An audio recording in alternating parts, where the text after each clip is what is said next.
Xavier from nursing station. Home நர்சிங்கில் வேலை பார்க்குறது ரொம்ப கஷ்டம்லாம் கிடையாதுங்க. நான் இப்போ சொல்லக்கூடிய அந்த டிப்ஸை ஃபாலோ பண்ணாலே போதும், மிக சிறந்த ஹோம் நர்ஸ் அப்படிங்கிற பேரை நீங்கள் எடுக்கலாம். ஒரு 8 hours டியூட்டிக்கு நீங்கள் போகிறீங்கன்னு வச்சுக்கிடுவோம்.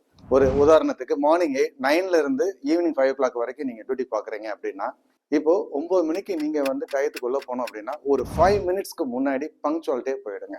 அதுக்கடுத்து அவங்க கிட்ட ஹிஸ்ட்ரி கலெக்ட் பண்ணுங்க. என்ன தாத்தா, நைட்டு நீங்க தூங்குனீங்களா, நைட்டு நீங்க சாப்பிட்டீங்களா, காலைல எத்தனை மணிக்கு எந்திரிச்சிங்க அப்படின்னு ஒரு இன்டராக்ட் பண்ணுங்க.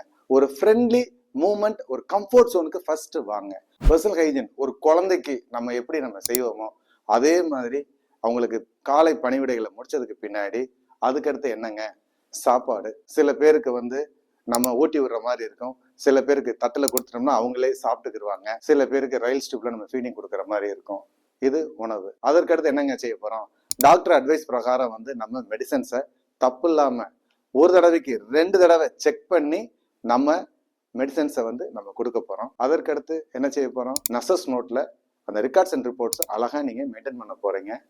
இந்த ஒர்க்கெல்லாம் முடிச்சதுக்கு பின்னாடி பேசிக் வைட்டல் சயின்ஸை பார்த்து அதையும் நீங்க ரெக்கார்ட் பண்ண போறீங்க. அதுக்கடுத்து என்ன செய்ய போறீங்க, அவங்களுக்கு கம்ஃபர்ட் ஜோன்ல ஒரு வயசான தாத்தா பாட்டிய ஒரு கம்ஃபர்ட் ஜோன்ல நீங்க வச்சுக்க போறீங்க. இடையில அவங்க தண்ணி குடிக்க மறந்துடுவாங்க, இல்ல அவங்க யூரின் போயிருப்பாங்க, அதை சொல்ல மறந்துடுவாங்க. ஸோ இந்த மாதிரி பணிவிடைகளை நீங்க தேடி தேடி போய் நீங்க பார்க்க வேண்டிய சூழ்நிலை இருக்குங்க.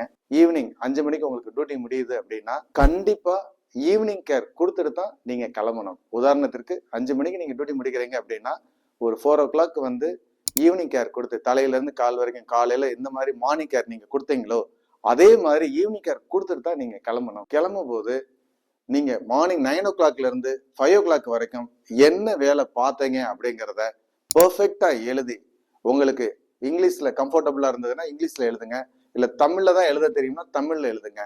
எல்லாத்தையுமே பெர்ஃபெக்டா எழுதி தேதி போட்டு கையெழுத்து போட்டு கிளம்புங்க. உங்களுக்கு இனிமையான நாளாக அமையும். நாங்க நர்சிங் ஸ்டேஷன், நர்சிங் தான் எங்க பேஷன்.